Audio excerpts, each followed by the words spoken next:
이건 진짜 입장이 빨리 나와야 할 것 같지 않나요? 최근에 발생한 인천 벤츠 화재 사고, 이거 지금 피해 금액만 100억 원에 달할 거라는 뉴스까지 나온 상황입니다. 그래서 지금 이걸 대체 누가 피해 보상을 해야 하냐, 이런 게 문제가 되고 있어서 자료를 좀 찾아봤습니다. 우선 일반적인 보험으로는 턱도 없고 화재 보험으로도 보상이 어렵다고 하는데, 지금 이 와중에 떠오르고 있는 문제가 EQE에 장착된 배터리가 CATL이 아닌 파라시스 배터리가 들어갔다는 거죠. 그래서 이 배터리 관련 내용을 취재하다가 2년 전 벤츠 본사 전기차 개발 총괄자의 인터뷰를 발견했습니다. 이 총괄자가 뭐라 했냐, 모든 문제에 대해서는 벤츠가 보증하며 기본적으로 배터리에 대해서는 10년 50만 킬로미터에 달하는 보증이 제공된다. 안전성과 향후 품질에 대한 보증은 모두 벤츠가 감당하기 때문에 배터리 셀 공급 업체에 대해 소비자가 신경 쓸 필요가 없다, 이겁니다. 야, 이거 이렇게 되면 벤츠가 모두 배상을 해야 하는 걸까요? 그리고 이 문장보다 더 중요한 게 이 얘기가 왜 나왔냐는 건데, 오늘은 그래서 피해 금액이 어떻게 100억 원이라는 말이 나오게 됐고, 이 인터뷰 내용이 진짜 문제가 되는 이유는 뭔지, 이런 얘기들을 해보겠습니다.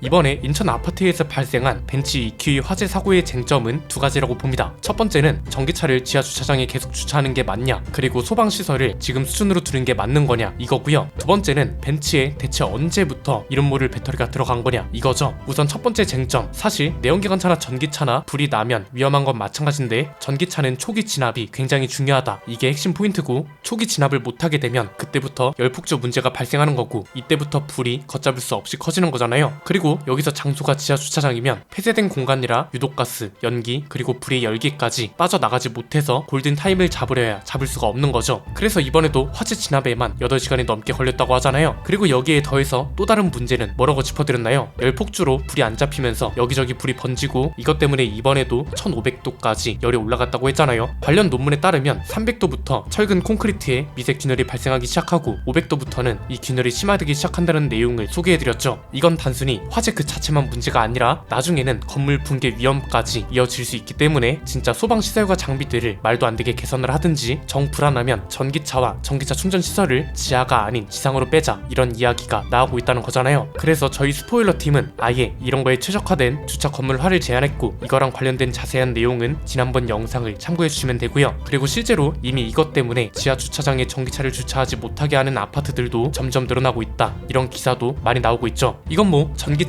내연기관차다 이런 문제를 떠나서 불안하니까 주민들 입장에선 이렇게 나오는 게 어떻게 보면 당연한 거죠. 초기 진압을 못하면 피해가 어마어마하다는 걸 이번에 잘 알려졌습니다. 소방당국에서 확인한 피해 차량만 140여 대고 전소된 차만 72대라고 하잖아요. 손해보험협회 관계자가 아주 단순 계산해서 전소됐으니까 평균 2천만 원에 72대를 곱하면 14억, 그런데 여기에 수입차도 많다고 하니 전체 피해액은 100억 원이 넘을 것 같다, 이렇게 말했고, 이게 보도가 된 거죠. 그런데 또 아파트 단지에서 별도로 가입한 화재 보험은 차량 피해는 보상에서 제외된다고 하고, 이게 뭐 아직 조사 중이라고는 하지만 차주 과실이 인정되면 이 EQE 차주의 보험사에서 보상을 해줘야 하는데, 문제는 또 보상 한도죠. 보통 자동차 보험의 대물 보상 한도액은 최대 10억 원인데 대부분이 또 5억 원으로 들어놓습니다. 말 나온 김에 이거 가격 차이 얼마 안 나니까 이왕이면 10억 원 한도로 바꿔두시는 걸 추천드리고요. 지금 이 EQE 차주도 대물 보상 한도액을 5억 원으로 들어놓은 것으로 알려졌습니다. 그럼 나머지 피해를 누가 보상해야 하냐는 거죠. 저도 그래서 이거 관련해서 정보를 찾아보다가 벤츠가 모든 걸 보증한다고 말한 인터뷰를 발견한 겁니다. 자, 이게 이제 두 번째 쟁점인데, 지금 대중과 차주들 사이에서 벤츠 배터리 속았다 이런 말이 나오는 이유가 뭔지부터 파악해야 합니다. 중국 배터리다 이렇게 말하면 대부분이 CATL이나 비아들을 생각합니다. 그런데 너무 익숙하지 않은 파라시스라는 이름이 나와 버리니까 벙찌는 거죠. 이번에 화재가 난 벤츠 EQE에 파라시스 배터리가 들어갔다고 하죠. 지금 언론에서는 원인이 불분명하다면 소송으로 이어질 수 있는 문제라고 하는데, 여기서 핵심은 뭐냐, 만약 차주 과실이 인정이 안 됐어요. 뭐 진짜 차주가 담배 꽁초를 잘못 버려서 그랬다던가, 운전을 이상하게 해서 배터리가 맛이 가서 그런 것도 아니래요. 그러면 이거 지금 벤츠 본사에서 전액을 보상해야 할 판입니다. 왜냐면 크리스토프 스타친스키 이분이 이제 벤츠 본사에서 전기차 개발을 총괄하는 분입니다. EQE가 국내에 출시될 때 동아일보랑 인터뷰한 내용이 있거든요. 여기서 뭐라고 했냐, 기사에 나와 있는 답변을 그대로 인용해 드리겠습니다. 배터리 문제에 대해서는 다른 업체 사례를 통해 충분히 숙지하고 있고, 벤츠 EQE 등에 탑재된 배터리에 대한 우려는 소비자가 전혀 할 필요 없다. 모든 문제에 대해서는 벤츠가 벤츠가 보증하며 기본적으로 배터리에 대해서는 10년 50만 킬로미터에 달하는 보증이 제공된다. 자, 일단 이 문장을 보면 어떤가요? EQE를 비롯해서 벤츠 전기차에 탑재된 배터리에 대한 우려는 소비자가 전혀 할 필요가 없다는 거죠. 그리고 뭐 화재라던가 시동 꺼짐이라던가 이런 걸 특정한 게 아니고 모든 문제에 대해서 벤츠가 보증한다고 했습니다. 그런데 이 문장보다 더 중요한 건 왜 이런 이야기가 나왔냐는 겁니다. 살짝 앞으로 돌아가면 기자의 질문이 나옵니다. 뭐라고 질문했냐? EQS와 EQE에 탑재된 중국 CATL NGM811 배터리 셀은 과거에 화재 이슈가 있었던 제품으로 알고 있다. 화재에 대한 우려는 없나? 이건 그러니까 이때도 이미 벤츠는 중국산 배터리의 신뢰 문제와 화재 문제에 대해서 충분히 인지하고 있었다는 거고, 그리고 이 당시 CATL 배터리 셀조차도 화재 이슈가 있었다는 거고, 이 질문을 기자가 대놓고 했고, 그리고 이 질문에 대해 벤츠가 모든 문제에 대해 벤츠가 보증한다고 말을 했습니다. 그러면 이건 지금 CATL 배터리가 들어갔다가 어떤 차종에 언제부터 파라시스 배터리가 들어간 건지도 모르고 지금 여론이 이 정도로 흘러가는 걸 봐선 대부분이 CATL 배터리가 들어가는 걸로 인지하고 있었다는 거고, 그럼 또 벤츠 전기차를 구매한 차주들도 마찬가지로 중국 배터리라도 CATL 배터리로 알고 그나마 믿고 샀을 건데, 이번 사태 때문에 CATL 배터리가 아닌 파라시스 배터리가 들어간다는 게 알려진 셈이잖아요. 그러면 여기서 사람들은 또 궁금해지는 게, 첫째, 만약 이 사고가 없었으면 벤츠는 파라시스 배터리가 탑재된다는 걸 알리지 않았을 건가? 둘째, 이 파라시스 배터리가 벤츠 전기차에 어떤 연식, 어떤 차종부터 들어가기 시작했나? 셋째, CATL 배터리로 홍보를 했는데 파라시스 배터리로 바뀌게 된 이유는 뭔가? 이런 거죠. 지금 일단 이미 팔린 벤츠 EQ 라인업에 파라시스 배터리가 얼마나 들어갔는지도 중요할 거잖아요. 언론 보도를 찾아보니 1000대 이상이라고 합니다. 이 정보를 왜 벤츠가 아닌 언론사를 통해 들어야 하는 건지도 이해가 안 되고요. EQ 라인업에 기사에서 언급하는 대로 1000대 이상이나 파라시스 배터리를 장착했다면 올해 상반기에 국내에 팔린 EQ 라인업 차량이 2760여 대입니다. 이걸 기준으로 생각한다면 올해 상반기에 판매된 차 중 절반 정도가 파라시스 배터리를 장착했다는 거죠. 지금 그래서 일부 언론에서는 중국 배터리라니 완전 속았다 이렇게 말하기도 합니다. 그런데 이건 잘못된 표현이고요. 중국 배터리인 건 이미 많이 알려졌는데 CATL이 아닌 파라시스 배터리가 들어갔다는 게 문제인 거고, 이 파라시스 배터리도 화재 위험 때문에 2021년에 중국에서 대규모 리콜을 한 사실이 있다는 거죠. 그래서 지금 이 문제는 전반적인 전기차 화재 문제에 대한 해결책과 전기차는 지상 주차 위주로 하게 한다거나 스프링클러 같은 소방 장비들을 전국적으로 점검해야 한다던가, 이건 이제 아예 별개의 문제가 되어버린 겁니다. 이건 그냥 냉정하게 말해서 배터리 제조사도 모르는 차는 아무리 벤츠라도 안 사는 게 맞다고 보고요. CATL이나 BYD 같은 큰 회사라면 모를까 파라시스는 언론에서 듣보잡이라고 표현할 정도입니다. 한국에서 BM하고 1위 자리를 다투는 벤츠인데 이래도 되는 건가요? 이건 전기차라고 사람들이 예민하게 구는 게 아닙니다. 내연기관 차도 어떤 엔진이 들어가는지, 그랑 콜리오스 같은 차들도 중국 엔진 쓰는 거 아니냐고 논란이고, 심지어 국산차 브랜드가 자사가 개발한 엔진을 쓴다고 해도 이 엔진이 출시된 지 조금 오래됐으면 그 사실만으로도 엄청나게 비판을 받습니다. 원래 이 정도로 까다로운 한국 소비자들이었고 지금도 마찬가지입니다. 그리고 벤츠는 분명 한국에서 판매량이 가장 높은 수입차였고, 그렇기 때문에 한국 소비자들 성향도 당연히 잘 알 텐데 파라시스 배터리를 이렇게 장착했다는 걸 이해하기가 힘들다는 거죠. 간단합니다. 언제부터 언제까지 생산되고 출고된 차들에 이 배터리가 들어갔고, 이 배터리가 들어간 차종은 어떤 게 있는지 투명한 공개와 브리핑이 필요해 보입니다. 그리고 이번 피해 보상 문제는 만약 차주 과실이 아닌 걸로 밝혀지면 벤츠가 자신있게 말한 건 지켜야 하지 않을까요? 오늘 내용은 여기까지입니다. 내용이 유익하셨다면 구독과 좋아요, 알림 설정 부탁드립니다. 지금까지 저는 안PD였습니다. 감사합니다.